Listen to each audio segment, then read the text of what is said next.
नमस्कार दोस्तों, स्वागत है आप सभी का हमारे YouTube चैनल फिटर टेक्नो में। तो दोस्तों, जैसा कि टॉपिक वाइज वीडियो चल रही थी, उसमें से आज का जो टॉपिक लिया गया है वह माप और मापी यंत्र से लिया गया है, यानी मेजरमेंट एंड मेजरिंग इंस्ट्रूमेंट से लिया गया है। इस वीडियो में हम लोग 65 क्वेश्चन को डिस्कस करेंगे। दोस्तों, एक पिछला वीडियो था, उसमें से एक क्वेश्चन था हैंड हैमर से, तो उसका जो करेक्ट आंसर हो जाएगा वह डी ऑप्शन होगा। ठीक है, तो उसको आप लोग एडजस्ट करिएगा। तो यहाँ पर चलिए वीडियो को शुरू करते हैं। उससे पहले यदि आप चैनल में नए हैं और चैनल को अभी तक सब्सक्राइब नहीं किया है तो प्लीज़ सब्सक्राइब कर लें और उसके बगल में बेल नोटिफिकेशन भी दबा लें, ताकि आने वाली नेक्स्ट वीडियो की जानकारी आपको सबसे पहले मिले। तो वीडियो में लास्ट तक बने रहें। वीडियो अच्छा लगे तो वीडियो को लाइक ज़रूर करें। देखिए क्या बोला गया है कि जैनी कैलीपर्स को अन्य किस नाम से जाना जाता है, यानी जो हमारे जैनी कैलीपर्स होते हैं उनमें से हम किस नाम से जानते हैं जैनी कैलीपर को? क्या transfer caliper, marking caliper, hermaphrodite caliper या फिर कटिंग कैलीपर? तो जो हमारा जैनी कैलीपर होता है उसे हर्माफ्रोडाइट कैलीपर या ऑड लेग कैलीपर बोला जाता है। तो ये आपको जैनी कैलीपर के अन्य नाम से भी क्लियर होना चाहिए। ठीक है, नेक्स्ट क्वेश्चन देख लेते हैं। यहाँ पर क्या बोला गया है कि 1 माइक्रोन किसके बराबर होता है, यानी 1 माइक्रोन जो होता है किसके बराबर होता है? तो हम जानते हैं कि 1 मिलीमीटर में कितने माइक्रोन होते हैं? 1000 माइक्रोन होते हैं। तो कितना हो जाएगा? 1/1000 माइक्रोन। तो सी ऑप्शन हमारा करेक्ट आंसर हो जाएगा, यानी 1 मिलीमीटर में 1000 माइक्रोन होते हैं। तो 1/1000 क्या हो जाएगा? मिलीमीटर हो जाएगा। ठीक है, 1 माइक्रोन बराबर। ठीक है, तो ये आपको क्लियर होना चाहिए। नेक्स्ट यहाँ पर 4 नंबर क्वेश्चन क्या बोला गया है कि कॉम्बिनेशन सेट का प्रयोग किया जाता है। देखिए दोस्तों, यहाँ पर हम ज़्यादा उसको लेंदी नहीं बना रहे हैं, वीडियो को थोड़ा सा सटीक तरीके से जल्दी क्लियर कर रहे हैं, ताकि कम टाइम लगे और कम टाइम में सभी क्वेश्चन को क्लियर कर सकें। तो यहाँ पर क्या बोला गया है कि कॉम्बिनेशन सेट प्रयोग किया जाता है, यानी जो हमारा कॉम्बिनेशन सेट होता है उसका प्रयोग कहाँ पर करते हैं? रेखाएं खींचने के लिए, वृत्त तथा चाप खींचने के लिए, कोणीय सतहों की जांच के लिए या फिर उपरोक्त सभी के लिए? तो हमारा सी आंसर करेक्ट हो जाएगा, यानी कोणीय सतहों की जांच के लिए कॉम्बिनेशन सेट का प्रयोग किया जाता है। नेक्स्ट क्वेश्चन क्या बोला गया है कि सेंटर पंच का पॉइंट एंगल होता है, यानी जो हमारा सेंटर पंच होता है, केंद्र पंच होता है, उसका एंगल कितना होता है? तो आपको क्लियर होना चाहिए, जो हमारा सेंटर पंच होता है उसका एंगल कितना होता है? 90 डिग्री होता है। इसमें क्या होता है कि हमारे ड्रिल के पॉइंट को स्थान प्रदान किया जाता है, यानी लोकेशन दिया जाता है। तो जब हम ड्रिल के पॉइंट को बड़ा सा छिद्र देंगे तब वह अपने लोकेशन पर स्थिर रह पाएगा, इसलिए इसका कोण हाई रखा जाता है, यानी 90 डिग्री रखा जाता है। जबकि डॉट पंच का हमारा 60 डिग्री और जो हमारा 30 डिग्री होता है वह प्रिक पंच का होता है। तो पंच के एंगल से, पॉइंट के एंगल से भी आपको क्लियर होना चाहिए। यहाँ पर वही क्वेश्चन पूछा गया है कि प्रिक पंच का पॉइंट एंगल होता है, तो प्रिक पंच का पॉइंट एंगल 30 डिग्री होता है। नेक्स्ट यहाँ पर बोला गया है कि भी ब्लॉक के भी खांचे का कोण होता है, यानी जो हमारा भी ब्लॉक होता है इस आकार में। ठीक है, थोड़ा सा फ्री हैंड बना रहे हैं, समझिएगा।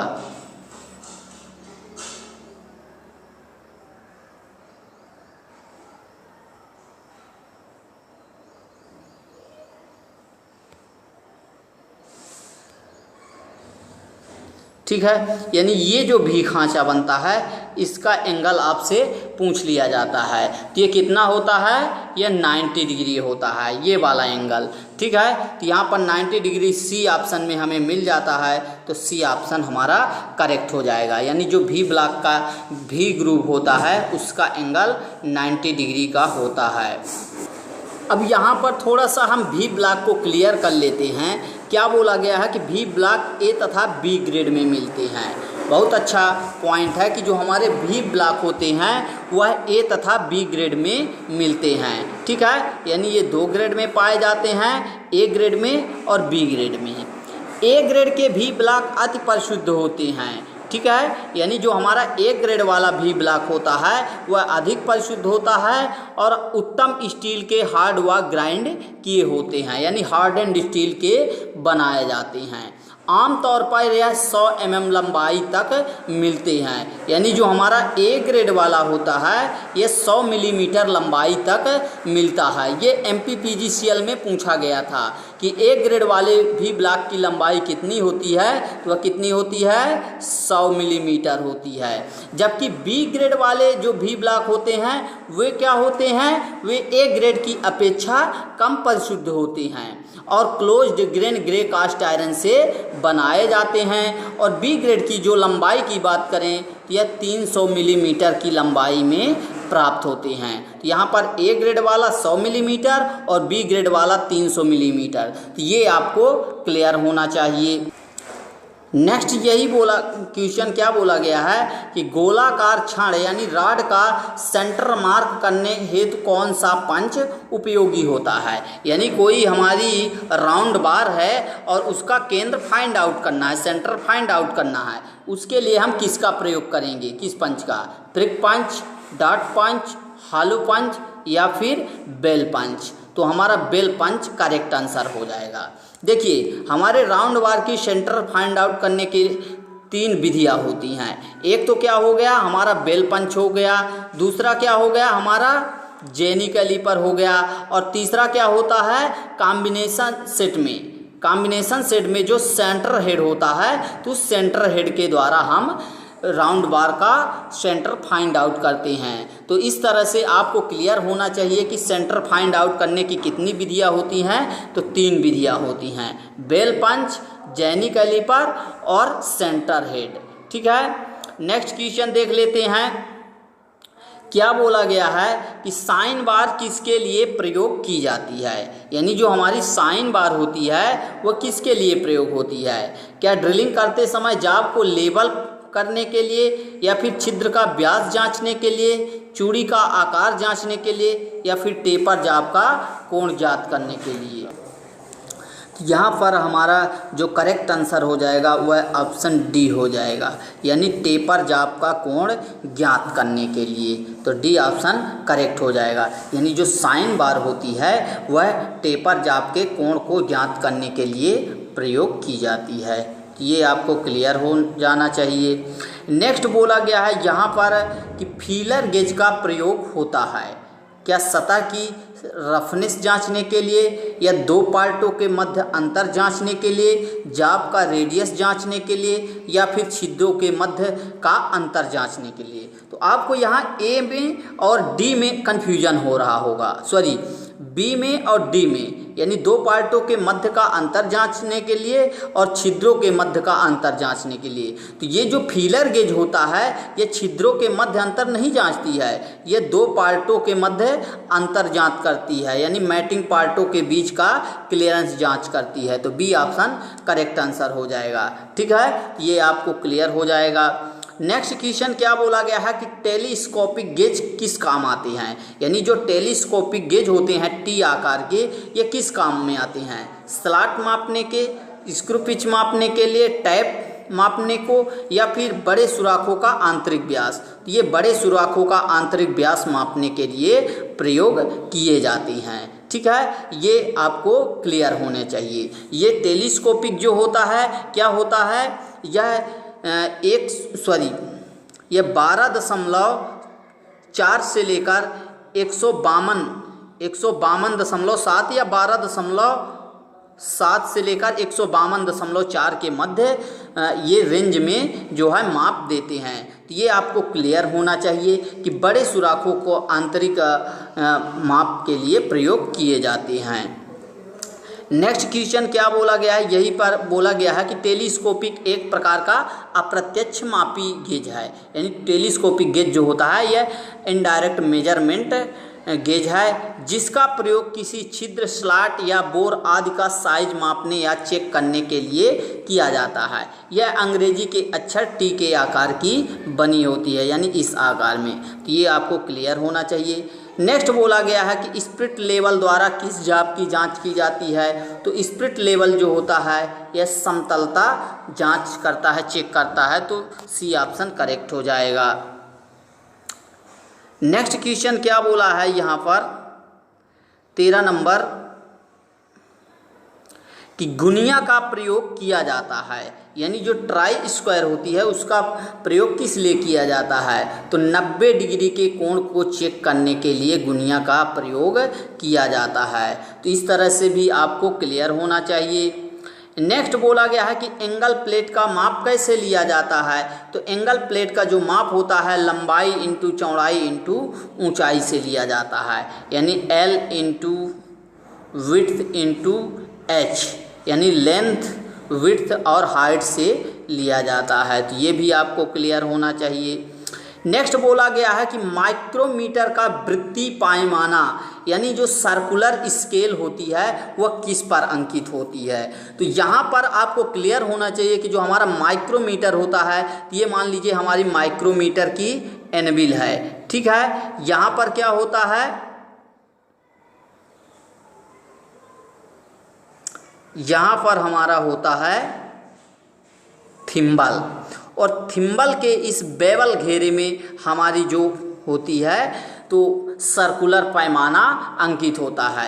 ये यहाँ पर हमारी डाटम लाइन होती है और डाटम लाइन के ऊपर मेन स्केल यानी मुख्य भाग और अनुभाग अंकित होते हैं, और जबकि यहाँ पर थिम्बल स्केल यानी सर्कुलर पैमाना अंकित होता है। तो यहाँ पर ए ऑप्शन ही करेक्ट हो जाएगा कि थिम्बल के बेवल घेरे पर, ठीक है। यहाँ से आपको क्लियर हो जाना चाहिए।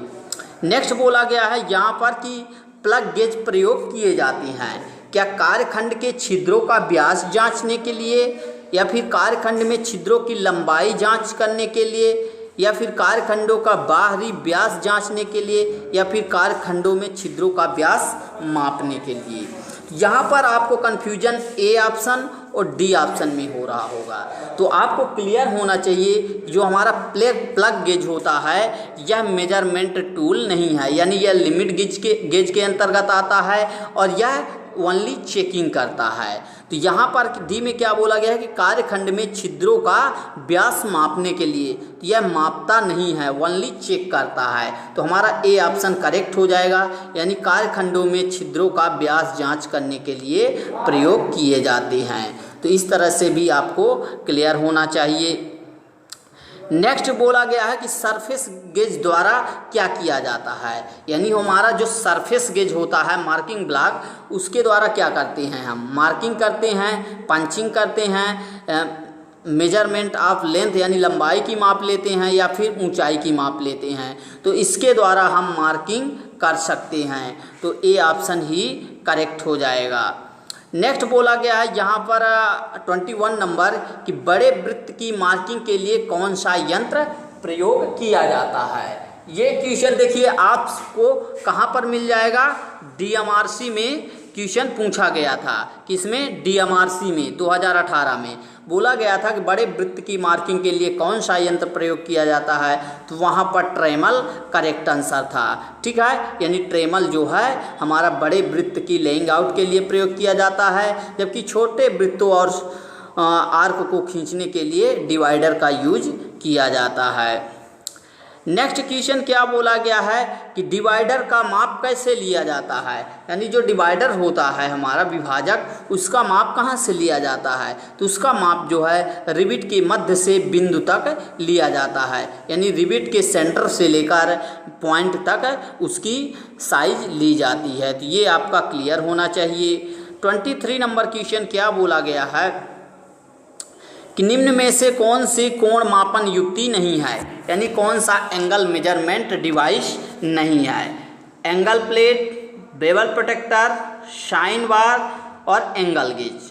तो देखिए यहाँ पर हमारा एंगल गेज, साइन बार और बेवल प्रोटेक्टर ये सभी क्या करते हैं, ये हमारे एंगल मेजरमेंट टूल हैं, लेकिन हमारा एंगल में प्लेट जो है यह मेजरमेंट, एंगल मेजरमेंट यानी कोणीय माप देने वाला औजार या डिवाइस नहीं है। तो ए ऑप्शन ही करेक्ट हो जाएगा। नेक्स्ट यहाँ पर क्या बोला गया है 24 नंबर में कि डिवाइडर्स किस धातु के बनाए जाते हैं, यानी जो हमारे डिवाइडर होते हैं किस धातु के बनाए जाते हैं, तो हमारे जो डिवाइडर होते हैं 2 मेटल के बनाए जाते हैं। एक होता है माइल्ड स्टील और दूसरा क्या होता है, हाई कार्बन स्टील HCS होता है। तो देखिए हाई कार्बन स्टील वाले हार्ड और टेम्पर किए जाते हैं, जबकि माइल्ड स्टील वाले केस हार्ड किए जाते हैं। अब केस हार्ड क्यों किए जाते हैं, क्योंकि इनमें कार्बन की प्रतिशतता कम होती है, इसलिए इनको केस हार्ड किया जाता है। और कार्बन की उपलब्धता के अनुसार हाई कार्बन स्टील को हार्ड और टेम्पर किया जाता है। तो यहाँ से हमारा बी ऑप्शन करेक्ट हो जाएगा, हाई कार्बन स्टील। लेकिन कंफ्यूज नहीं होना है, जो हमारे डिवाइडर्स होते हैं तो हाई कार्बन स्टील और माइल्ड स्टील दोनों मटेरियल से बनाए जाते हैं। 25 नंबर क्वेश्चन क्या बोला गया है कि ऑटोकोलिमेटर का प्रयोग कहाँ किया जाता है, तो ऑटोकोलिमेटर का प्रयोग एंगल मेजरमेंट में किया जाता है, तो सी ऑप्शन हमारा करेक्ट हो जाएगा। नेक्स्ट 26 नंबर क्या बोला है कि यदि मापी गई लंबाई को 2 रेखाओं के मध्य की दूरी से व्यक्त किया जाए तो उसे क्या कहते हैं, क्या रेखा मानक कहते हैं या फिर एंड मानक कहते हैं। देखिए ये कोई हमारा कार्यखंड है, ठीक है, और इसकी यहाँ से यहाँ की दूरी मापना है। यही बोला गया है कि यदि मापी गई लंबाई को 2 रेखाओं के मध्य की दूरी से व्यक्त किया जाता है, जैसे एक रेखा ये हो गई और दूसरी रेखा ये हो गई, और इन दूरियों को क्या किया जाता है, एक प्रोजेक्शन लाइन दे दी जाती है। तो यहाँ पर इसको क्या कहा जाता है, इसको क्या कहा जाता है, तो इसे रेखा मानक कहा जाता है, यानी स्टैंडर्ड लाइन कहा जाता है। तो ये आपको क्लियर होना चाहिए। यहाँ से थोड़े से कुछ जो क्वेश्चन हैं आपको डिफ़िकल्ट लग रहे होंगे, लेकिन उनको भी क्लियर करना जरूरी है। 27 नंबर क्या बोला गया है कि निम्न में से कौन सा मानक अत्यधिक परिशुद्ध होता है, यानी जो हमारा स्टैंडर्ड होता है वो कौन सा एक्यूरेट होता है, क्या स्टैंडर्ड लाइन होता है या फिर स्टैंडर्ड एंड होता है। तो जो हमारे स्टैंडर्ड एंड यानी एंड मानक जो होता है यह अधिक परिशुद्ध होता है अपेक्षाकृत रेखा मानक या मानक रेखा के, ठीक है। तो यहाँ से आपको क्लियर होना चाहिए। नेक्स्ट बोला गया है कि रूल किस प्रकार का यंत्र है, तो यह क्या है, लंबाई मापने का यंत्र है, यानी लीनियर मेजरमेंट टूल है। नेक्स्ट बोला गया है यहीं पर कि स्टील रूल किस धातु के बने होते हैं, यानी जो हमारे स्टील रूल होते हैं वह किस धातु के बने होते हैं, mild steel, cast steel, high speed steel, stainless steel. तो जो हमारे स्टील रूल होते हैं वह स्टेनलेस स्टील के बने होते हैं, ठीक है, स्टेनलेस स्टील के बने होते हैं और कभी कभी स्प्रिंग स्टील के भी बनाए जाते हैं। यहाँ पर क्लियर किया गया है कि स्टील रूल जो होते हैं स्टेनलेस स्टील के बनाए जाते हैं और स्टील रूल स्प्रिंग स्टील या हाई कार्बन स्टील के भी बनाए जाते हैं। यहाँ से भी आपको क्लियर होना चाहिए। और यहाँ पर बोला गया है कि स्टील रूल का प्रयोग लंबाई मापने में किया जाता है। स्टील रूल की रीडिंग जो होती है परिशुद्धता 0.5 मिलीमीटर होती है और स्टील रूल की परिशुद्धता बनाए रखने के लिए इसके एजों और सतहों को खराब होने और जंग लगने से बचाया जाता है, ठीक है।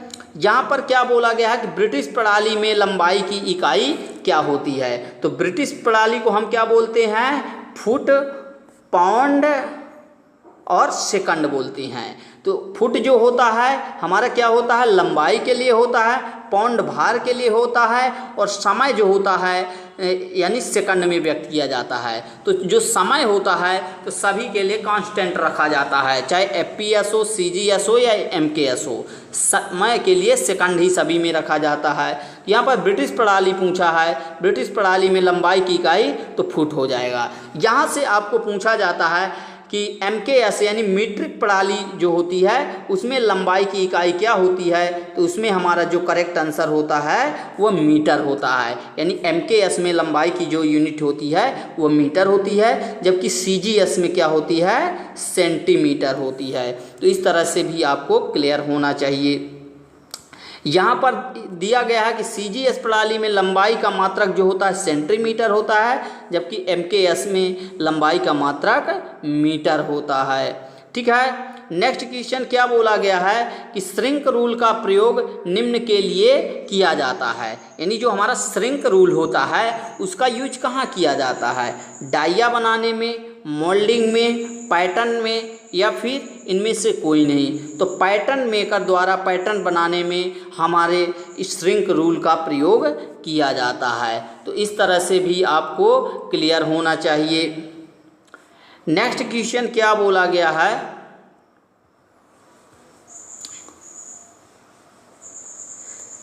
की सीट रूल का प्रयोग निम्न में से किस आकार की जाप पर मार्किंग के लिए किया जाता है। यानी जो हमारी की सीट रूल होती हैं वह कहाँ पर प्रयोग होती हैं, तो वह बेलनाकार कारखंडों वाले जाप की माप करने के लिए प्रयोग की जाती हैं। यहाँ से नेक्स्ट क्वेश्चन बोला गया है कि स्टील रूल पर हम छोटी से छोटी माप ले सकते हैं। तो स्टील रूल के द्वारा हम 0.50 मिलीमीटर की माप ले सकते हैं। तो यहाँ पर 0.5 हमें सी ऑप्शन में मिल जाता है। तो सी ऑप्शन हमारा करेक्ट आंसर हो जाएगा। नेक्स्ट बोला गया है यहाँ पर कि ट्राई स्क्वायर का साइज लिया जाता है स्टॉक की लंबाई से, ब्लेड की लंबाई से तथा चौड़ाई से, या फिर वर्क की ब्लेड की कार्यकारी लंबाई से, या उपरोक्त में से कोई नहीं। तो जो हमारे ट्राई स्क्वायर का साइज होता है वो ब्लेड की कार्यकारी लंबाई से लिया जाता है। नेक्स्ट क्वेश्चन क्या बोला गया है यहाँ पर कि ट्राई स्क्वायर में स्टॉक पर ब्लेड के नीचे एक अंडरकट लगा होता है जिसका उद्देश्य होता है। यानी जो हमारे ट्राई स्क्वायर में अंडरकट होता है उसका क्या उद्देश्य होता है, क्या ट्राई स्क्वायर का साइज जांच करने के लिए, उसकी खूबसूरती बढ़ाने के लिए, या फिर मशीनिंग से जाप के किनारों पर आई बर को स्थान देने के लिए, या उपरोक्त में से कोई नहीं। तो हमारा सी ऑप्शन करेक्ट हो जाएगा। यानी मशीनिंग से जाप के किनारों पर जो बर आ जाती है उसे स्थान देने के लिए प्रयोग किया जाता है। जैसे मान लीजिए ये क्या है, हमारा कोई ट्राई स्क्वायर है, ठीक है, ये हमारा स्टॉक वाला भाग है, सॉरी पुनः से इरेज कर देते हैं। जैसे ये वाला भाग क्या है हमारा, ये ब्लेड वाला भाग होता है, जबकि ये वाला भाग क्या होता है, स्टॉक वाला भाग होता है। तो ये जो अंडरकट दिया जाता है ये किसके लिए दिया जाता है, ये पूछा जाता है। तो ये जाब में बर को स्थान देने के लिए दिया जाता है, ठीक है। तो यहाँ से आपको क्लियर होना चाहिए। तो सी ऑप्शन हमारा करेक्ट आंसर हो जाएगा। नेक्स्ट बोला गया है कि ट्राई स्क्वायर के द्वारा जाब में निम्नलिखित जांच की जाती है। तो दो तलों के मध्य 90 डिग्री का कोण जांचने के लिए की जाती है। नेक्स्ट यहाँ पर कौन सा क्वेश्चन है, 37 नंबर देख लेते हैं। क्या बोला गया है कि 0.1 मिलीमीटर कितने माइक्रोन के बराबर होता है। यानी 0.1 मिलीमीटर जो होता है कितने माइक्रोन के बराबर होता है। तो हम जानते हैं, क्या जानते हैं कि 1 मिलीमीटर में कितने माइक्रोन होते हैं, 1000 माइक्रोन होते हैं। तो हमारे 1 माइक्रोन बराबर कितना हो जाएगा, 1/1000 मिलीमीटर हो जाएगा, ठीक है। तो हम क्लियर कर लिए कि 1 मिलीमीटर में 1000 माइक्रोन।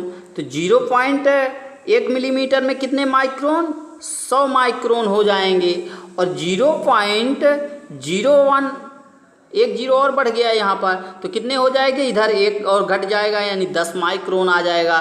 तो यहाँ पर बी ऑप्शन हमारा करेक्ट आंसर हो जाएगा, यानी 10 माइक्रोन, ठीक है। नेक्स्ट क्वेश्चन यहाँ पर आपको क्लियर किया गया है कि 0.1 मिलीमीटर 10 माइक्रोन के बराबर होता है। इस चिन्ह द्वारा माइक्रोन द्वारा प्रदर्शित किया जाता है। जैसे यहाँ पर दिया है तो आप देख सकते हैं यहाँ पर क्लियरली किस तरह से फाइंड आउट कराया गया है। नेक्स्ट बोला गया है 38 नंबर कि निम्नलिखित में से कौन सा एक प्रत्यक्ष मापी औजार है। यानी जो हमारा डायरेक्ट मेजरमेंट टूल होता है तो कौन सा है, try square, steel rule, straight edge, या फिर रिंग गेज। तो जो हमारा स्टील रूल होता है ये डायरेक्ट मेजरमेंट टूल होता है, यानी प्रत्यक्ष मापी औजार होता है। तो बी ऑप्शन करेक्ट हो जाएगा। नेक्स्ट क्वेश्चन क्या बोला गया कि वर्नियर बेवल प्रोट्रैक्टर का अल्पतमांक कितना होता है। तो हमारे वर्नियर बेवल प्रोट्रैक्टर का अल्पतमांक 5 मिनट होता है। तो ये आपको क्लियर होना चाहिए।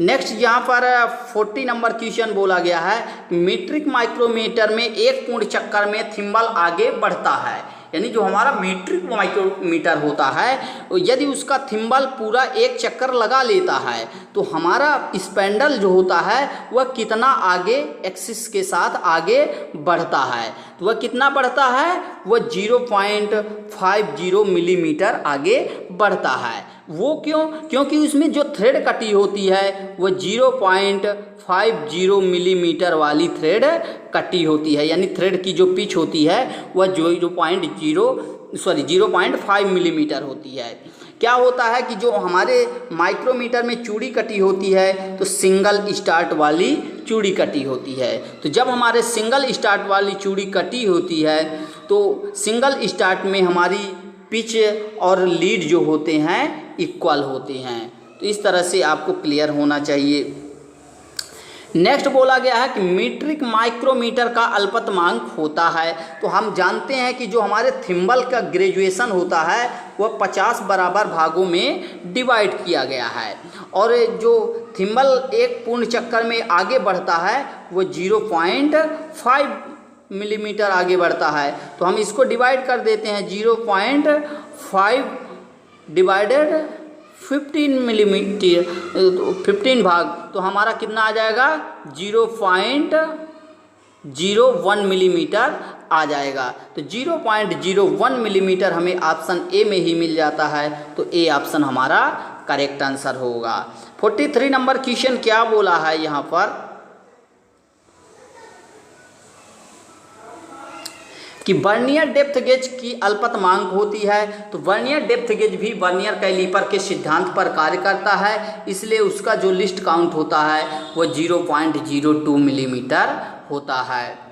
नेक्स्ट यहाँ पर बोला गया है कि वर्नियर हाइट गेज की अल्पतमांक होती है। यानी जो हमारा वर्नियर हाइट गेज होता है उसकी अल्पतमांक कितनी होती है। यह भी वर्नियर हाइट गेज भी हमारे वर्नियर कैलीपर की भांति कार्य करता है, दो मेन स्केलों के अंतर पर, मतलब मेन स्केल और वर्नियर स्केल के अंतर पर कार्य करता है। तो बी ऑप्शन करेक्ट हो जाएगा, यानी 0.02 मिलीमीटर।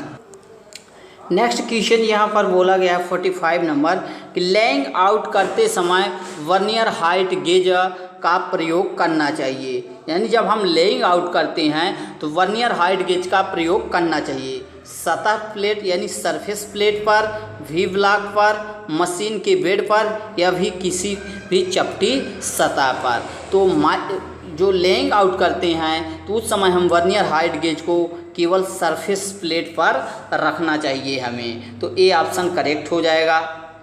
नेक्स्ट यहाँ पर क्या बोला गया है कि माइक्रोमीटर में रैचेट स्टॉप सहायक होते हैं। यानी जो हमारा माइक्रोमीटर होता है तो उसमें रैचेट स्टॉप, जिसे MPPGCL 2018 में क्वेश्चन आया था, तो उसमें से रैचेट स्टॉप को क्या बोला गया था, घर्षण रोक। ठीक है, क्या बोला गया था, घर्षण रोक बोला गया था। ये आपको क्लियर होना चाहिए कि एक नया नाम हमें मिला है घर्षण रोक। तो जो हमारा रैचेट स्टॉप होता है वो किस में सहायक होता है, तो यह दाब को नियंत्रित करता है, यानी प्रेशर को रेगुलेट करता है। तो ये आपको क्लियर होना चाहिए। 47 नंबर क्या बोला गया है कि डायल टेस्ट इंडिकेटर के प्लंजर की रेखी गति को पॉइंटर की घूर्णी गति में बदलने के लिए निम्नलिखित में से कौन सा यंत्रावली प्रयोग में लाया जाता है। यानी बोला गया है कि हमारे प्लंजर की रेखी गति जो होती है, लीनियर मोशन को रोटरी मोशन में बदलना है तथा उसके विपरीत कार्य के लिए किसका प्रयोग करते हैं, तो वहाँ पर हम रैक एंड पिनियन का यूज करते हैं। ठीक है, रैक तथा पिनियन मैकेनिज्म का यूज करते हैं। तो ये आपको क्लियर होना चाहिए। रेखी गति से घूर्णी गति, घूर्णी गति से रेखी गति में बदलने के लिए हम रैक एंड पिनियन का यूज करते हैं। नेक्स्ट यहाँ पर क्वेश्चन क्या बोला गया है, वर्नियर कैलीपर का अल्पतमांक होता है। तो वर्नियर कैलीपर का अल्पतमांक 0.02 मिलीमीटर होता है। तो ये आपको क्लियर होना चाहिए। नेक्स्ट क्वेश्चन देख लेते हैं 49 नंबर क्या बोला गया है कि एक वर्नियर कैलीपर की मेन स्केल की 39 mm की दूरी को वर्नियर स्केल के 20 बराबर भागों में बांटा गया है। इस वर्नियर कैलीपर का अल्पतमांक क्या होगा? बहुत अच्छा क्वेश्चन पूछा गया है दोस्तों। वर्नियर कैलीपर से हमने एक जो वीडियो है बना दिया है, यहाँ पर डिस्क्रिप्शन बॉक्स में और यहाँ पर आई बटन में मिल जाएगा लिंक, तो वहाँ से आप उस वर्नियर कैलीपर की रीडिंग को देख सकते हैं। वहाँ पर ओनली 4 टाइप्स के क्वेश्चन को हमने डिस्कस किया है और बहुत इजी तरीके से। तो लगभग 12 से 15 मिनट का वीडियो है। यदि आप उस वीडियो को लास्ट तक देख लेते हैं तो वर्नियर कैलीपर की रीडिंग से आपका क्वेश्चन यदि आता है तो आप आसानी से उसे सॉल्व कर पाएंगे। इसको सॉल्व कर लेते हैं। क्या बोला गया है कि वर्नियर कैलीपर की मेन स्केल की 39 mm की दूरी को वर्नियर स्केल के 20 बराबर भागों में बांटा गया है। यानी जो हमारी वर्नियर स्केल की मेन स्केल है, तो मेन स्केल की 39 रेखा को वर्नियर स्केल में 20 बराबर रेखा में बांटा गया है। तो हमें क्या ज्ञात होना चाहिए कि लिस्ट काउंट बराबर, पहले हम सूत्र देख लेते हैं। लिस्ट काउंट बराबर होता है 1 main scale division minus 1 vernier scale division. ठीक है, यहाँ पर हम जानते हैं कि 1 मेन स्केल डिवीजन की जो दिया गया है, हमें 1 mm दिया गया है। क्या दिया गया है? 1 मिलीमीटर दिया गया है। ठीक है, यानी जब नहीं दिया रहता है तो हम 1 मिलीमीटर मान लेते हैं। और हम जानते हैं कि 39 मेन स्केल डिवीजन बराबर क्या है? 20 वर्नियर स्केल डिवीजन। ठीक है, क्या है? 20 वर्नियर स्केल डिवीजन। तो 1 वर्नियर स्केल डिवीजन क्या बराबर क्या हो जाएगा? 1 वर्नियर स्केल डिवीजन बराबर हो जाएगा 39/20 हो जाएगा। ठीक है, और मल्टीप्लाई 1 का करेंगे तो सेम ही आएगा, यानी 39/20 ही आएगा। तो देखिए यहाँ पर जो 39 मेन स्केल हैं वह लगभग 20 बराबर भागों में बटी हुई हैं। यानी जो एक वर्नियर स्केल है लगभग 2 मिलीमीटर के समथिंग है। यानी जो एक वर्नियर स्केल है वो लगभग 2 मिलीमीटर के समथिंग है। यहाँ पर हम इसको 1 ना रख के हम लिख देते हैं 2। ठीक है, यानी 2 main scale minus 1 vernier scale कितना आया था? 39/20 आया था। ठीक है, तो यहाँ पर कैलकुलेट कर देते हैं। तो यहाँ पर हमारा एलसीएम जो आएगा 20 आएगा, तो इसको 2/1 लिख सकते हैं, यानी एक दिशा में 20, 20 दूना 40, माइनस क्या आ जाएगा? 20 एक कम 20, 1 39, 39, यानी 40 माइनस 39 बराबर क्या आ जाएगा? 1/20 आ जाएगा। ठीक है, कितना आएगा? 1/20 आ जाएगा। तो जब 1 में हम 20 का भाग देंगे तो कितना आ जाएगा? 0.05 मिलीमीटर आ जाएगा। कितना आ जाएगा? 0.05 मिलीमीटर आ जाएगा। तो 0.5 मिलीमीटर हमें ऑप्शन बी में मिल जाता है। तो इस तरह से हमारा क्लियर हो जाता है। ठीक है, तो बी ऑप्शन हमारा करेक्ट आंसर होगा। नेक्स्ट 50 नंबर क्वेश्चन क्या बोला गया है यहाँ पर देख लेते हैं। यहाँ पर माइक्रोमीटर के लिस्ट काउंट से ही दिया गया है आपको कि यदि किसी वर्नियर कैलीपर के मेन स्केल पर 0.5 मिलीमीटर के निशान अंकित हैं तथा वर्नियर स्केल पर 25 निशान है जो कि मेन स्केल के 24 निशानों के बराबर हैं, तो उसकी अल्पतमांक होगी। यानी हमारे जो मेन स्केल हैं उनका वैल्यू जो दिया गया है, एक मेन स्केल का वैल्यू यहाँ पर दिया गया है कि वर्नियर कैलीपर के मेन स्केल पर 0.50 मिलीमीटर के निशान अंकित है। यानी 1 मिलीमीटर, एक जो स्केल होता है मेन स्केल का एक भाग, उसकी वैल्यू 0.50 मिलीमीटर है। यहाँ पर हमें क्या आवश्यकता होती है? एक मेन स्केल और एक वर्नियर स्केल की आवश्यकता होती है। तो मेन स्केल मिल गई लेकिन वर्नियर स्केल नहीं मिली। तो यहाँ पर हमें दिया गया है कि एक मेन स्केल डिवीजन बराबर क्या हो जाएगा? 0.50 मिलीमीटर। और हम जानते हैं कि जो 25 भाग हैं वर्नियर स्केल के वह 24 मेन स्केल के बराबर हैं। यानी हमारा क्या हो जाएगा, 24 मेन स्केल डिवीजन बराबर क्या हो जाएगा, 25 वर्नियर स्केल डिवीजन। तो एक वर्नियर स्केल डिवीजन बराबर क्या हो जाएगा, एक वर्नियर स्केल डिवीजन बराबर हो जाएगा 24/25। ठीक है, एक वर्नियर स्केल डिवीजन बराबर क्या हो जाएगा, 24/25, 75 कर दिए। ठीक है, तो हमारे एक वर्नियर स्केल डिवीजन का भी वैल्यू आ गया। तो अभी यहाँ पर जो 24/25 आया हुआ है, तो इसका मल्टीप्लाई हमें करना पड़ेगा किससे, एक मेन स्केल से। तो एक मेन स्केल से मल्टीप्लाई कर देते हैं, तो 24/25 मल्टीप्लाई 0.5, तो बराबर क्या आ जाएगा, 12/25 आ जाएगा। क्या आ जाएगा, 12/25, यानी वर्नियर स्केल की वैल्यू जो है 12/25 है। तो अब हम लिस्ट काउंट का सूत्र लगा देते हैं। लिस्ट काउंट बराबर क्या होता है, एक मेन स्केल डिवीजन माइनस एक वर्नियर स्केल डिवीजन। ठीक है, तो एक मेन स्केल डिवीजन कितना है, हमारा दिया गया है कि 0.5 मिलीमीटर, माइनस एक वर्नियर स्केल डिवीजन कितना आया था हमारा, 12/25 आया था। इसका एलसीएम ले लेंगे, तो यहाँ पर इसको दशमलव जब हटाएंगे ये 5 हो जाएगा और यहाँ नीचे 10 आ जाएगा। अब 25 यानी 50 हमारा एलसीएम आ जाएगा। कितना आ जाएगा, 50 आ जाएगा। तो जब 10 बचे 50 यानी 5 25 आ जाएगा। तो 25 माइनस 25 दूना 50 यानी 12 दूना 24। तो 25 माइनस 24 बराबर क्या हो जाएगा, 1/50 आ जाएगा। तो 1/50 को जब हम कैलकुलेट करेंगे तो हमारा कितना आ जाएगा, 0.02 मिलीमीटर आंसर आ जाएगा। यानी 1/50 में जब हम भाग देंगे तो 0.02 मिलीमीटर हमारा करेक्ट आंसर आ जाएगा।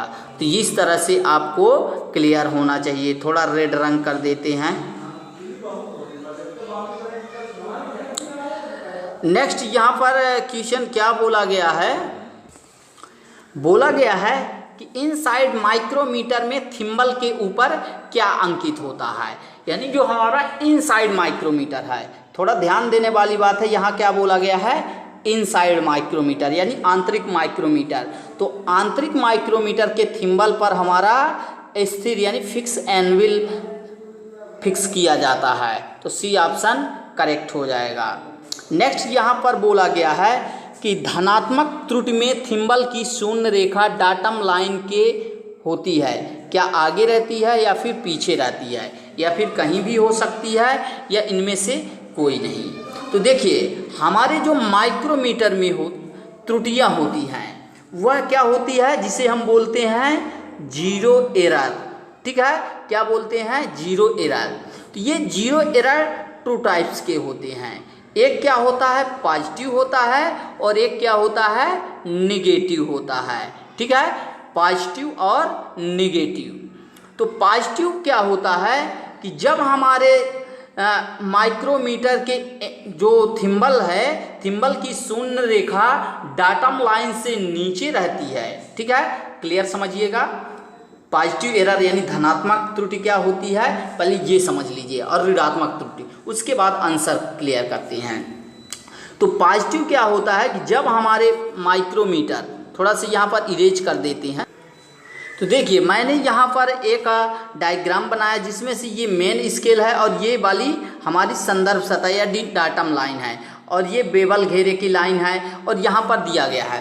तो जैसे हमारा जीरो यहाँ है, तो मान लीजिए हमारे माइक्रोमीटर और माइक्रोमीटर के एनविल और स्पेंडल कांटेक्ट में है, और हमारे जो थिम्बल की शून्य रेखा है ये डाटा लाइन के ऊपर चली जाती है या आगे चली जाती है। तो वहाँ पर कौन सा त्रुटि होता है, वहाँ पर निगेटिव एरर यानी ऋणात्मक त्रुटि होता है। जब हमारी जीरो रेखा डाटम लाइन से, इस लाइन से ऊपर चली जाती है, जैसे अभी दिख रहा है, तो ये क्या है, निगेटिव एरर। यानी जब हमारे जो माइक्रोमीटर का थिम्बल की शून्य रेखा होती है वह डाटम लाइन से ऊपर चली जाती है या आगे चली जाती है, वहाँ पर निगेटिव एरर होता है। और यदि यही शून्य रेखा यहाँ पर आ जाए, यानी हमारे डाटम लाइन से नीचे चली जाती है और हमारे माइक्रोमीटर के जो एनविल और स्पेंडल होते हैं वो कांटेक्ट में होते हैं, तो वहाँ पर पीछे बोला जाए या नीचे बोला जाए तो वहाँ पर क्या होगा,